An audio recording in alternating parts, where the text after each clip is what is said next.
Hello and welcome to the Boro Breakdown Podcast. This is the opposition show.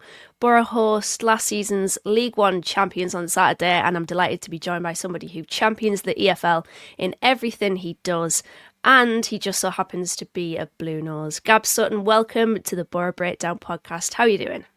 I'm great, thanks, Dane. I appreciate you having me on. Always. I don't think I've been on much, actually. So, it's nice. I don't know if this is my debut or if I've been on. Anyway, yeah, nice. I think it is, you know. Is it? Yeah, I think okay, it is. nice. You usually interview me and you usually ask the questions. So this is a bit of a role reversal, isn't it? Yeah, absolutely. So looking forward to getting stuck into it. Yeah, we will get stuck into it now then, because there was quite high opinion on Birmingham City coming into this season. Many people believed a top six finish. I think I actually marked you down in my 1-24s before a ball was kicked that you would end up in the top six. Did you agree with that expectation coming into this season? Yeah, I actually had us kind of for the top two before the season, because I sort of felt like we might emulate Ipswich, and then you lose 5 of your first 12 and all of a sudden it looks a little bit different. So I think there's a lot of excitement in that. Do you know what it is, Dana? I think the owners, they make no secret of their ambition. I think most owners, and probably English owners, it's possibly more common for them to be like, let's call you Jets, delighted with last season, let's finish in the top 10, we'll be thrilled with that, and we're making progress. Whereas Tom Wagner from Knighthead Capital, they're extremely ambitious, and it's possibly coming from an American culture where it's like, yeah, we're gonna and I think that's kind of that mentality has almost gone onto the fan base, because if the ownership regime aren't going to play expectations down, then the fan base are almost like, well, why should we play expectations down? So that's kind of got everyone very excited before the season. Been a bit of a quiet start, I think, sort of just settling the new players in. I think we made double figures in signings in the summer, so a little bit of time to gel. But last couple of performances, back-to-back 4-0 wins, has definitely got the feeling that we could be on our own. Yeah, you did start the season quite well in regards to draw on the opening day. I did watch that game against Ipswich, and then victories over Blackburn and Oxford. After that, 2 wins in 9. I did see a few question marks around Chris Davies from the fans. You mentioned there about the start. I guess it's just settling in those new players, as you mentioned. What are your thoughts around Chris Davies, the manager or the head coach of Birmingham City? I think he's done a wonderful job. I think he's brought a real drive to the club. I think he is somebody who can command authority. I went to the Sheffield Wednesday game in September, and I was in the Gil Merrick upper, so upper part of the stand, and I could hear a Chris Davies shout from there when he wasn't happy with something. So he's very vocal on the touchline, and I also think that whereas you get some coaches that are very idealistic about the way that he approaches the game, I think Chris Davies seems to be very big on making sure all the boxes are ticked, and it's not just the boxes that are kind of within the core identity, the sort of primary identity, I suppose. So he's built a really balanced team, I think. And I think, so I really like the work that he's done, and fully behind him. Yeah, what have you made of the start to the season so far then, as we're going to kind of get into in a little bit? It seems like you may be starting to motor with those back-to-back 4-0 victories. Has it been pretty decent from what you can kind of, your opinion on it? Yeah, so we had that 7 points through the first 3, and even the Ipswich game we played really well on opening night. And again, I think that whet the appetite. Then we lost 5 in 9, and everyone was sort of a little bit more concerned. I think Chris Davies has always felt like the performances haven't been too far off, but definitely the 4-0 victories over Portsmouth and Millwall on Tuesday night have definitely given everyone a real lift. And I think the big thing for me that I wanted to come on to was the return from injury of Marvin Dukes, who's a very big, physical, industrious centre-forward that we signed from across the continent in the summer. And he started the season injured. But I found he's been the perfect foil for Jay Stansfield, because actually, if you look at the open play goals that Stansfield scored in League One last season, he scored 10 in open play, and 7 of them were when he had a target man alongside him, whether that was Lyndon Dykes or Lukas Jukovic. We didn't really think that either of those, well, Jukovic has since gone and Dykes has been more of an impact off the bench. Not quite sure that either of them Dykes would have been good enough to start regularly in the Championship. Yeah. So Dykes has been a bit more of a Championship-ready quality version of Lyndon Dykes, and he's brought those target man qualities whilst also being good with his hold-up play. And I think that makes Jay Stansfield better, because I don't know, maybe at this stage of his career, whether Stansfield can be that lone striker that brings everyone else into play. He's much better facing the opposition goal. So I think that partnership with Marvin Dukes looks like quite a formidable one. Yeah, when I've looked at Birmingham's results this season, and particularly when you don't win a game, there's always opposition fans in the replies of tweets, almost like goading it. I guess because you came into the season with this expectation and you've been backed. And what's your take on the outside view of Birmingham? Because I was on a Wrexham podcast earlier, and it seems like Wrexham and Birmingham obviously heavy investment behind them, and there's almost like this. I don't know, people almost frown upon it in a way, that it's almost like a target on your backs in a sense. So what do you make of like the outside opinion on Birmingham from fans that do end up in your replies goading, I don't know, not failure, but not winning games? Sure. Yeah, I think I suppose it comes with the territory, because I think historically we've maybe been quite I would say quite a well-liked club, because people associate Birmingham City with the sort of working class club of the city, if you like. At least that's what I like to think the external perception has been. And we've never, because we've been quite badly run, or we've not had much money, hard to think, certainly in my lifetime and probably other generations of before Tom Wagner, having lots of money and being a good, well-run club. And so I suppose there's a degree of sympathy almost that you get from that. Whereas when you do have lots of money behind you, you're there to be shot at more. So, you know what, I think that comes with the territory. That's part of football, really, isn't it? Yeah, bit of football banter. Of course. Yeah, you mentioned the ownership there. I remember the last time that Birmingham were in the Championship, it just felt like a big mess, really, and that you were almost circling the drain for a little bit. So I want to get your opinions on the change in just feeling around the club from the last time that you're in the Championship to now. Obviously, major improvements. So how are you feeling about Birmingham City under the ownership of Wagner? Yeah, I'm really excited. Definitely the most exciting time to support Birmingham City in the modern era, I would say. So I think they've done a huge amount for the club infrastructurally, in terms of the new sporting arena that they're planning to build in the next, I think for 2030 is the ambition. And again, that word ambition is pretty prevalent when it comes to Birmingham City at the moment, because they do have ambitions of becoming a stable Premier League club. And I think they've done a lot to sort of towards that in terms of improving the stadium. I spoke to Colin Tatum, who's a local Birmingham Mail journalist at in the press area on Tuesday, and he said that it's almost unrecognisable from how it used to be, certain things behind the scenes. So from that point of view, and even things like the food around the ground, they've all done they've done big things to improve that. One thing I would say, and I always have to get one sort of minor criticism, it's sort of the thing that makes it a 9.5 out of 10 rather than a 10. I don't know if you find this, Dana, goal music or excessive use of music in football. I'm not a huge fan of. I would rather have the authenticity of the roar of the crowd creating the atmosphere rather than relying too much on constant music. So that would be the one thing that I would say. But other than that, I'm very happy. What is the goal music then after you score? I don't know if it's actually got. Do we have goal music? We have one song that's based on a UB40 song. I actually really like the song. That's like a kind of combination of UB40 music with Keep Right On, and it's really good music, to be fair. But you know how when Chris Davies goes to the fans in the Tilton after the game and he does those fist pumps, I would rather hear the fans roar to the fist pumps rather than hear like loads of music. So I feel like football in the upper levels can be oversaturated with music sometimes, and sometimes I'd rather hear the fans. Yes.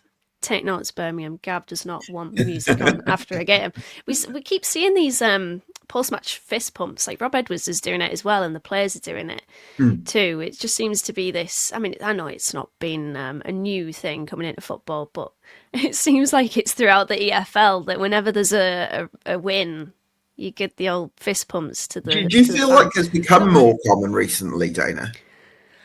I feel like it has, because we didn't see it under Michael Carrick, and then when Rob Edwards came in, I've seen it obviously with him and with his players, and then I'm seeing it filtering through different clubs in the EFL, because they'll put it on the post-match like social media kind of output, so I see it quite frequently. But that's a good thing, and I really want to see more Rob Edwards fist pump into the Boro fans, because that means that we've won. Did Tony Mowbray used to do it, or was he more quiet? No. He wasn't a manager, he was obviously in his playing days, but Gareth Southgate used to do it. Boro fans called it the Southgate salute. So it's kind of a new thing for Boro, I'd say. But as I said, keep that going. It means that we have got good results. You have got good results in the last 2 games, 2 wins in 9, then suddenly 2 back-to-back 4-0 victories. You were at the last one in the press box. How was the game? Yeah, it was great. It was quite a quiet start. It was where both teams, in the first 15 minutes or so, both teams were very good out of possession. And sometimes when that's the case, you know, on the one hand, you give everyone a pat on the back, and on the other hand, it's harder to see many chances. But then I think from that point onwards, we really took control of things. I thought Tommy Doyle was outstanding. It was obviously one promotion from this level before with Sheffield United, and he brought a real drive to the midfield. Funny thing we're seeing at the moment, we've got a lad called Tomoki Iwata, who was a real metronome for us at the base of midfield last season. He's actually now playing right back, and we're seeing him pop up at some really funny positions, because he does invert quite a bit. Sometimes he operates like a conventional right back and links up with Patrick Roberts. Other times he inverts into midfield. And one time in the first half against Millwall, he actually popped up in a goal-scoring area, sort of almost centrally. So it shows that he's got, I'm going to use a very modern word, the universality, I suppose, of the footballer. Where I love that. That's a great word. I know, yeah. Gotta throw them in. Yeah, he's got that flexibility about him, which I'm really enjoying at the moment. So he's playing great. Paik Sung-ho is in really nice form at the moment. But again, I think for me, it all stems from that centre half. Clara and Newman as well are doing really well at centre half. But up top, Jay Stansfield and Marvin Dukes have got that really nice understanding at the moment. Yeah, it was against Birmingham. It was against Millwall, that 4-0 victory the other day. Millwall are weird this season, because they've had a good start to the season, but they've had 2 4-0 defeats. I think one against Coventry, which I guess you can kind of expect given how they've started the season. But I think that just sums up the championship, really, doesn't it? You mentioned I don't know what you think, if we can just touch on the general championship, Dana, because how you've seen it from a Middlesbrough perspective, because we've almost got to a third of the way through, and we've got more questions than answers. I'm none the wiser than I was before the start of the season, because there's teams that we were expecting to be up there that haven't been necessarily, and there are teams that we were expecting to be down the bottom that are around the Hull, Preston, Charlton. Yeah. Lots of people had them in their bottom 6, so it's been crazy. Yeah, and you talk about more questions than answers. We're seeing that with Boro at the moment. Even though we've had an undeniably good start to the season, I think there's still a lot to learn about Boro, and there's still a lot to learn about the championship. Like, I wouldn't be surprised we're seeing Ipswich start to gain a bit of momentum now. They'll probably end up in the upper reaches of the championship come the end of the season, as I and many other people expected. But yeah, the parachute payment teams have really struggled, and that includes Sheffield United. I did not expect them to be down there as much as they are. Out of both of the Sheffield sides, you would have thought Sheffield Wednesday down there with all of the problems around them, but not Sheffield United. So it's a very, I feel like I'm saying this a lot recently with the Championship, but it's very open, and it does give the opportunity for the likes of Boro, for the likes of teams that were maybe projected to be down the bottom of the table, like, as you said, Hull, Preston, to potentially get into Stoke as well. It's brilliant to see Stoke have a good start to the season, because I don't know, I do like Stoke. They remind me a lot of Middlesbrough in many ways. I spoke to Ben Rowley from the YYY podcast about this. And yeah, it's different, Gab, isn't it? And we love a little bit of difference in the Championship. We do not want it to become like the Premier League where you just expect. Yeah, exactly. Who are the informed Birmingham players to be looking out for in this game then? So again, I think you're probably playing us at the wrong time from your point of view, because you've got Dukes has come back and looks, he's such a powerful runner as well. So again, and he's very selfless. So literally I almost think if you could design the perfect foil for Jay Stansfield, it would almost produce Marvin Dukes. So he's one to watch. I think Patrick Roberts has been great in the last couple of games. We know that he can be a quality top 6 Championship winger. Yeah. Demarai Gray hasn't quite hit the heights we were hoping, but he did well on Tuesday. So I think there's a few that are in form, and Iwata would definitely be one. He's been surprisingly good at right back. Alex Cochrane, left back, starting to come into form as well. There's a few. What about from Middlesbrough's point of view? Obviously, Hayden Hackney, I imagine. Yeah, there's a lot of over-reliance on Hackney at the moment. He's been the subject of a bit of criticism because his performance levels have waned, but I think Boro put a lot on his shoulders to drive Boro up the pitch from central areas. So I think it's difficult to mark an informed player, really, because a lot of them are actually, I would say, more defensive players. We've got a little bit of a conundrum up front trying to pick the best front 3 or front 4. I think Sverre Nipan should be starting for you. I think I saw him off the bench a couple of times early in the season. I thought he looked terrific. Yeah, great technical quality. The one thing with Nipan is I think physically I can kind of see him needing a little bit more time to get up to, I don't know, the robustness of the Championship, but there's no doubt that he's got technical quality. We do have that in the team. That's the thing. I think we've got players that lean more towards, the kind of technical ability rather than, being a brute, if you will. So I think it's about getting that balance up front, which is something that we've not been able to do. So that's why this game on Saturday is going to be very interesting. McGree's come back. Riley McGree, former Birmingham player. I like him. Fantastic. Yeah, I think really. Riley McGree's always been quite an underrated player for me because he provides that bit of drive, and you know how some wide players always love to sort of cut in, like Delano Bergsorg. It's like there's a magnet in the centre of the pitch. Yes. It's like he'll always go inside and just stay. Whitaker as well. Whitaker does it. Yeah, exactly. Whereas I think with Riley McGree, he'll, if it's about driving with the ball down the left-hand side, he'll do that. And again, he's got that flexibility about him and that sort of energy. And this is really important. Like, it's not just about the individual ability of the players that makes an attacking formula work. It's actually about the sort of the spatial balance, I suppose, and having players that occupy the right spaces. And I think Riley McGree is a player that can fit into any system and make a contribution. And I think, Gab, it's because he's a very intelligent footballer.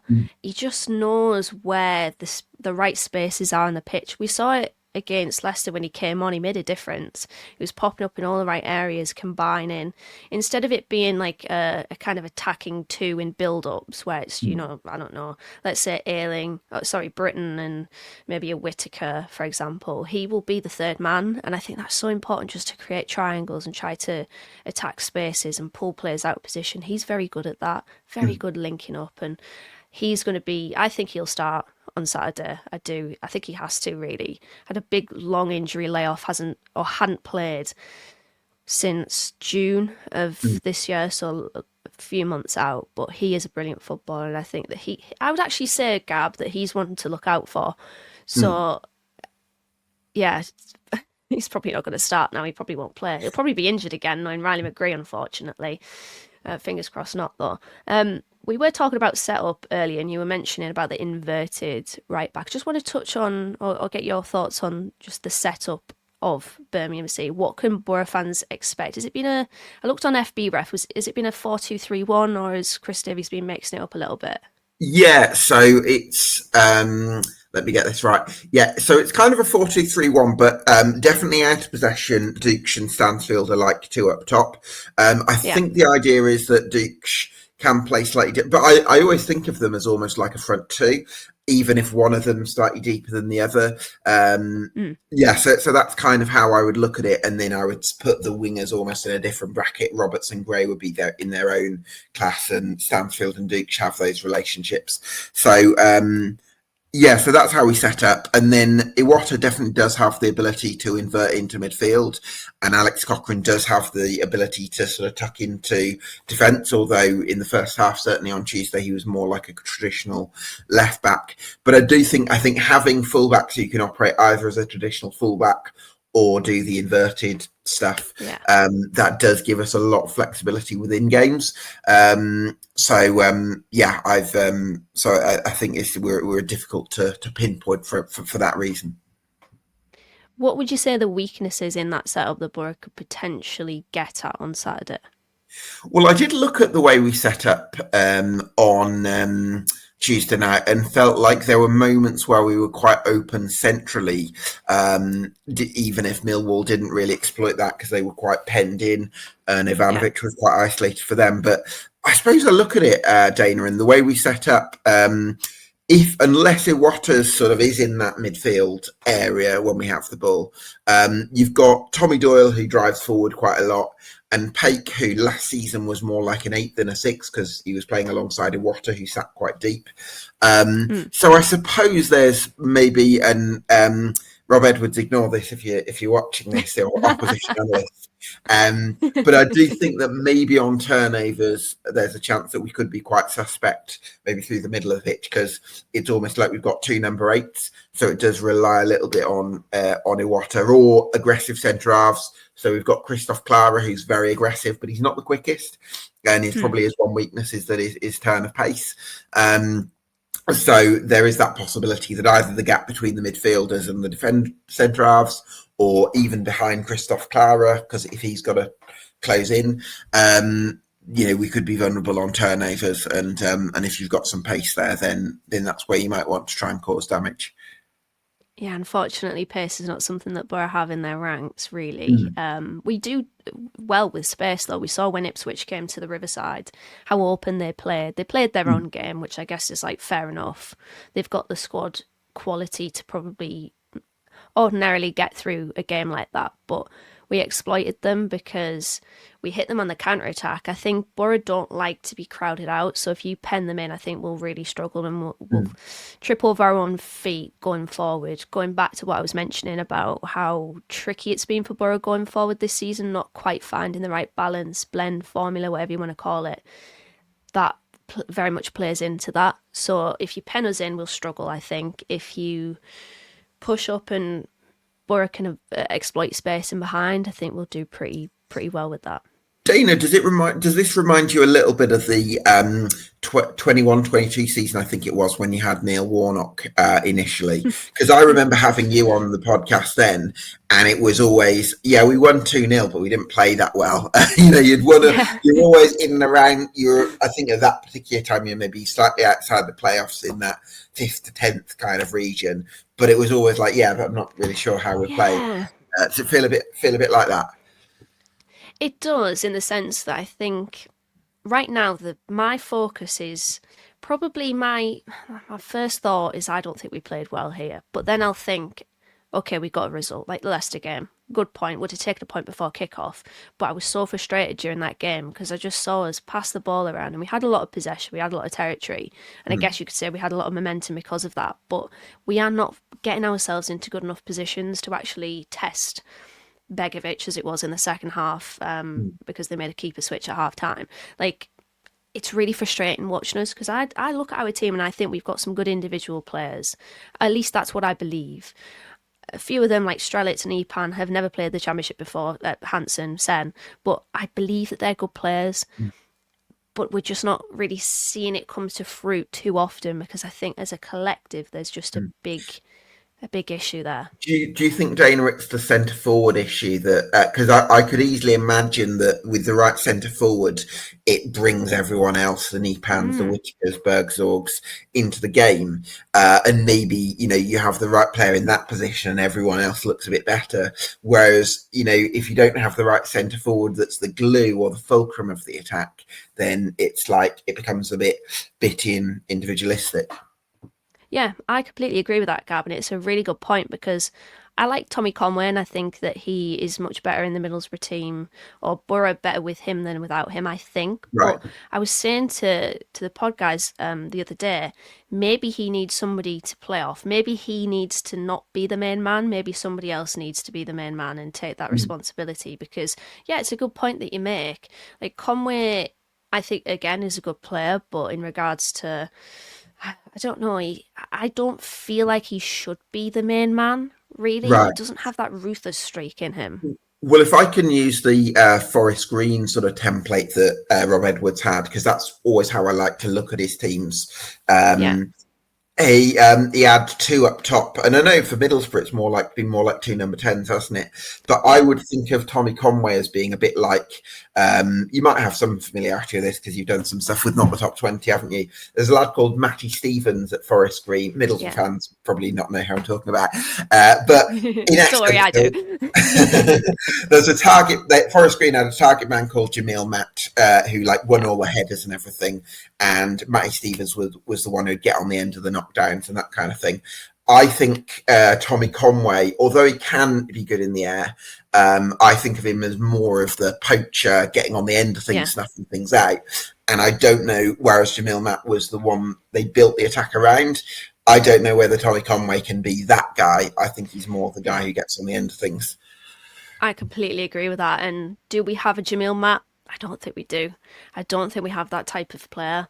I don't really know who would be closest to that. I guess you're looking at a bit of physicality there and a bit of aerial threat, aren't you? And I don't really see a Boro striker that possesses that, really. Like Sen, I think can be physical. Strelitz is more of a number 10, but if he's played as a number 9, I think he could be more of a physical, but he's not.